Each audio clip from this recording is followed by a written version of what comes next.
potere di guarire. È vero che ogni essere umano ha in sé il proprio potere di guarire se stesso? Perché è così difficile capirlo? Come si può prendere coscienza di tutto ciò? Oui, tous les êtres humains ont en eux ce pouvoir d'auto-guérison. Ce pouvoir d'auto-guérison, il nous est confirmé par ce qu'on appelle cette énergie vitale. Donc, l'énergie vitale, c'est l'énergie de vie en nous. Mais cette énergie, elle peut être amplifiée ou elle peut être diminuée. Et quand cette énergie vitale quitte le corps, c'est la mort. On dit il a rendu son dernier souffle. Donc, nous avons en nous cette énergie de guérison. Mais comment est-ce qu'on va la stimuler, cette énergie de guérison? Eh bien, premièrement, il est important de la reconnaître. Lorsque j'ai confiance en ma guérison, eh bien, déjà, ça va activer cette énergie. Je vous donne un exemple. Vous dites à un patient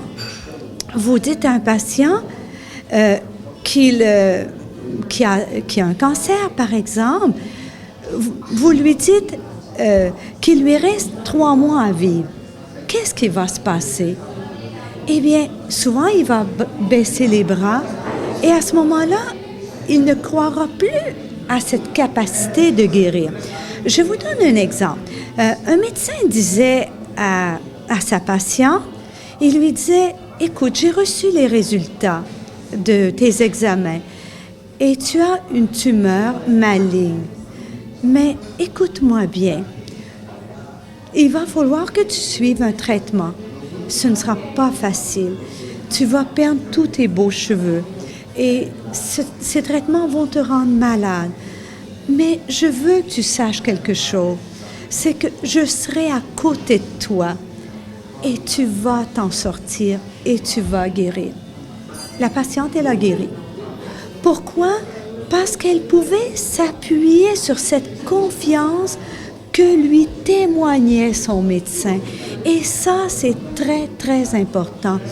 Très souvent, les médecins ne réalisent pas à quel point ils peuvent avoir une influence importante sur l'énergie de guérison de leurs patients. On a souvent des cas dont c'est les médecins qui, avec son énergie négative, provoquent des répercussions sur les patients. C'est tout à fait juste. Et si nous observons, on va voir que les tumeurs bénignes ne donneront presque jamais des cancers secondaires qu'on appelle les métastases.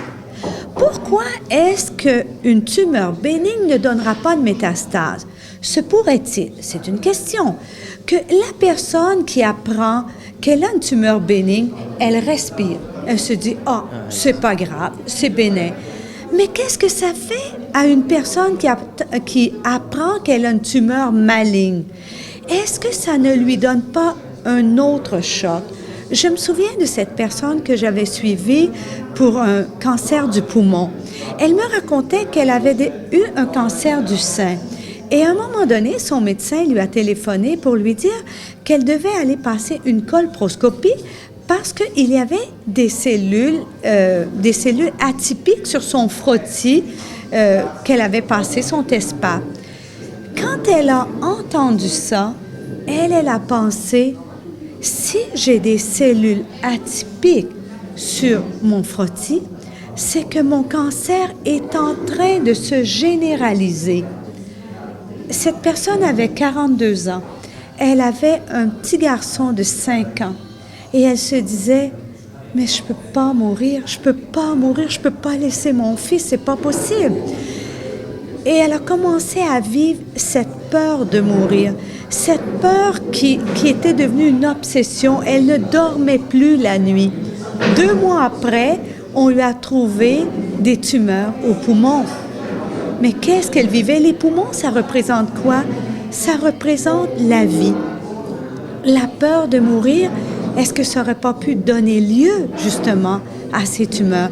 Et ce qui est intéressant, c'est que si on fait passer une radiographie à la personne qui a eu ce choc, qui a peur de mourir, parfois, on va dire qu'on lui voit des taches blanches. Mais c'est quoi ces taches blanches? c'est bien souvent des cellules spéciales qui ont la capacité d'absorber plus d'oxygène. Parce que justement, dans sa peur, la personne, elle respire que superficiellement. Donc, le corps est intelligent. Mais peut-être nous faut-il redécouvrir comment fonctionne notre corps.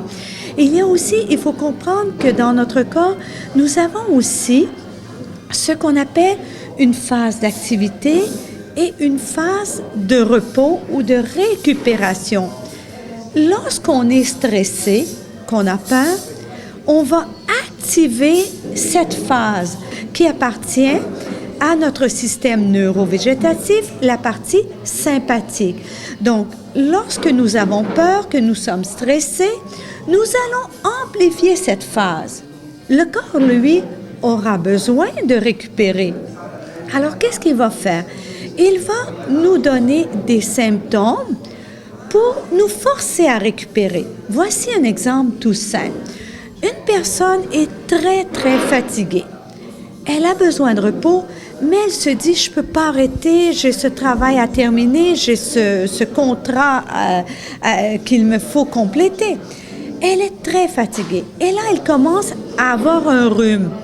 Pourquoi a-t-elle un rhume? Est-ce que c'est son corps qui n'est pas en train de lui donner un message pour lui dire, tu as besoin de repos?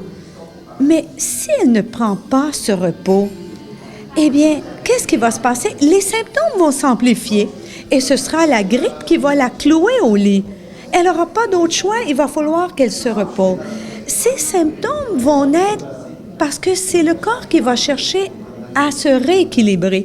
Mais si je connais les deux phases de mon corps, eh bien, je vais comprendre que pour guérir, j'ai absolument besoin d'aller dans cette phase de repos, cette phase de récupération, ce qui suppose être au repos non seulement physique, mais aussi repos mental. C'est-à-dire que pour avoir ce repos mental, il me faudra trouver des solutions à ce qui me crée ce stress, à ce qui me crée cette préoccupation. Donc, lorsqu'on commence à découvrir comment fonctionne notre corps, eh bien, on peut comprendre comment arriver vers cette auto-guérison. Parce que si je suis stressée et qu'on me donne encore des choses qui vont me faire encore plus peur, je vais rester encore plus dans cette phase sympathico-tonique qui va faire que finalement, les symptômes vont s'amplifier. Donc, je crois que pour aller vers l'auto-guérison, premièrement, il faut savoir qu'elle existe. Il faut savoir que toute pensée défaitiste, négative, va faire l'inverse. Au lieu d'amplifier cette énergie, ça va la diminuer. Donc, cette foi en notre capacité d'auto-guérison, chercher à comprendre la cause et surtout aider notre corps dans sa tentative pour guérir, l'aider en lui donnant le repos physique, le repos mental, mais aussi de bons aliments qui vont l'aider dans ce sens. Donc, tout ce qui va aller dans le sens de la guérison. Et je crois que c'est ce que nous devons redécouvrir. Et comment faire avec les temps modernes, les rythmes des temps modernes, trouver le repos et pas attendre la grippe? Eh bien, parfois, on n'a pas de repos parce qu'on ne prend pas assez de temps pour soi, parce qu'on ne sait pas dire non aux autres, parce qu'on a peur de déplaire, on a peur de décevoir. Et parfois, on pourrait avoir juste 1 heure pour soi, mais on ne la prend même pas. Donc, même si on a un emploi, parfois, il faut apprendre à dire non aux autres, à dire, écoute, vous m'invitez à ce repas ce soir, mais moi, j'ai besoin de temps et je prends ce temps pour moi. Je crois qu'il faut apprendre à considérer le repos comme quelque chose de nécessaire parce que par le passé, on considérait le repos comme une perte de temps ou comme si on était fainéant, paresseux quand on se donnait du repos. Mais si on redécouvre l'importance de se donner ce repos, je pense qu'on peut y arriver. Merci encore. Ça m'a fait plaisir. Arrivederci.